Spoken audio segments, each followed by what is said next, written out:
मेरे यहाँ इतनी भड़क दे दी उन्होंने, और मुझे ये समझ नहीं थी, और मुझे इतनी ज़्यादा, मुझे खुद पे इतना ज़्यादा वो होने लगा कि यार भगवान, इससे अच्छा तो नरक ही में काट लेते यार, क्या क्या समाज सेवा करी हमने, मतलब वो तो इसी लायक थे।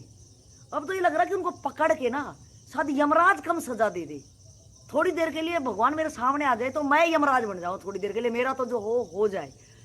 तो आपका इस बारे में, ये मेरा समाज का एक्सपीरियंस है, तो इस बारे में आपका क्या कहना है कि जो कहते पैर की जूती पैर में रहनी चाहिए, या पैर की धूल को कभी भी माथे पे नहीं चढ़ाना चाहिए?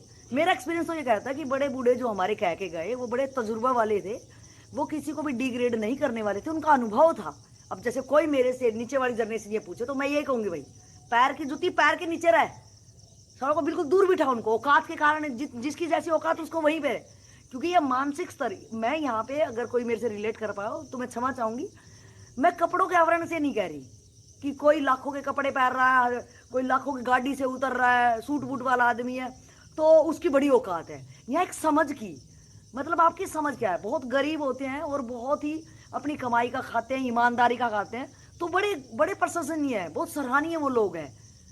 तो मेरा यहाँ कहना, जिनके बारे में मैं कह रही हूँ कि औकात वाली बात, जिसको कि उनका लेवल ऐसा होता है, लेकिन कुछ दयालु लोग उन पे दया करके, जैसे कि हमारे यहाँ भिखारी आते बन के, तो हर कोई बंदा चाहता है कि यार घर पे है चलो, और सबके अंदर दया जग जाती है कि लो भाई खाना बना, खाना खा लो, बोलेंगे खाना नहीं खाएंगे, ओ वो दो, कच्चा कच्चा अनाज दो, पैसे दो।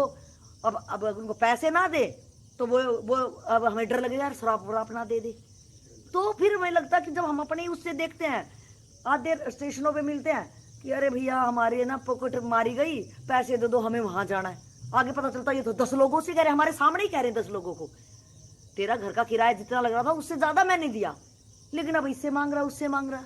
तो वहां लगता, उन लोगों के लिए मैंने कहा, उनकी जो मेरा टारगेट है कहने का, जिन लोगों को हाईलाइट मैं करना चाह रही हूँ, तो कोई ये ना समझे इस बात से कि जो गरीब तबका है, गरीब तबके के अंदर बहुत ईमानदार लोग होते हैं, तो जो ये बेईमान लोग होते हैं जो विश्वासघात करते हैं, एकदम विश्वासघात इतना तगड़ा कि किसी ने उसमें विश्वास भरोसा किया और तेरी औकात नहीं थी, और तेरे को बराबर का दर्जा, और तेरे को इतना सराहनीय चीजें कि तू शायद, तेरे को अपनापन नहीं मिला, प्यार नहीं मिला, तो मैं तुझे गले लगाऊं और तुझे कहीं पहुंचाऊं, लेकिन बाद में पता चला कि तू तो औकात तेरी जो थी शायद उससे भी नीचे करने वाला इंसान था।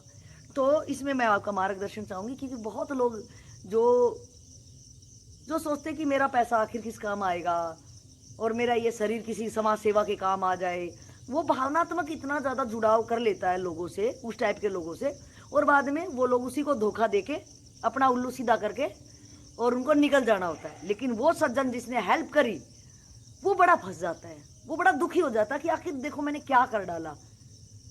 तो उसमें आपका क्या मार्गदर्शन रहेगा कि क्या करें वो लोग? देखिए, हमारे पूर्वजों ने कुछ कहा है तो उस पर काम करके कहा है, बराबर, ऐसे ही नहीं कह दिया जी। और आपने कहावत बचपन से सुनी थी, लेकिन आपको अजीब लगता था कि ऐसे कैसे कह दिया, बिल्कुल सही, लेकिन आप भी वही कह रही हैं। हाँ मैंने भी वही तो करा, जब अनुभव के बाद, राइट राइट ठीक है, राइट, तो उन्होंने ये कहा कि जिसकी जैसी औकात है वही रखो, किसी को अपनी औकात में ही रखो, मतलब योग्यता से ज्यादा मत दो। जैसे एक क्लास के बच्चे को आप 10वीं में डाल दो, क्या आपको लगता है वो कभी पढ़ पाएगा? हा? नहीं, कभी नहीं पढ़ पाएगा, उतना उसका स्तर ही नहीं है। ठीक है। उनका कहने का मतलब है जिसकी जैसी औकात है, जिसकी जैसी क्षमता है, अगर आप वहीं से रह के काम करवाओगे तो उनका ग्रोथ होगा, बराबर।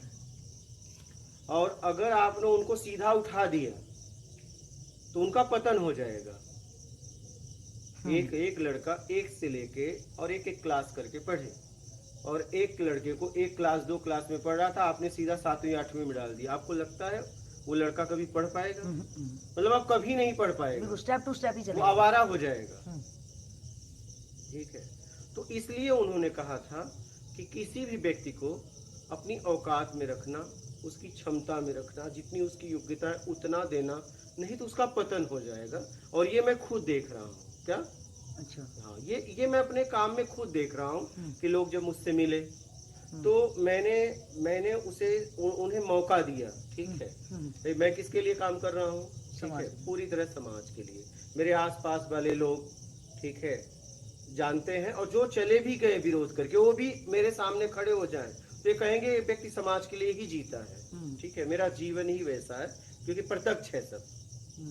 तो मैंने भी ऐसा किया। क्या? मैंने भी ऐसा किया, लेकिन उसका परिणाम क्या मिला? गिर गया वो, और वो गिरता ही जा रहा है।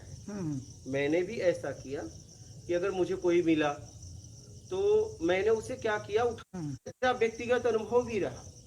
अच्छा। आज मैं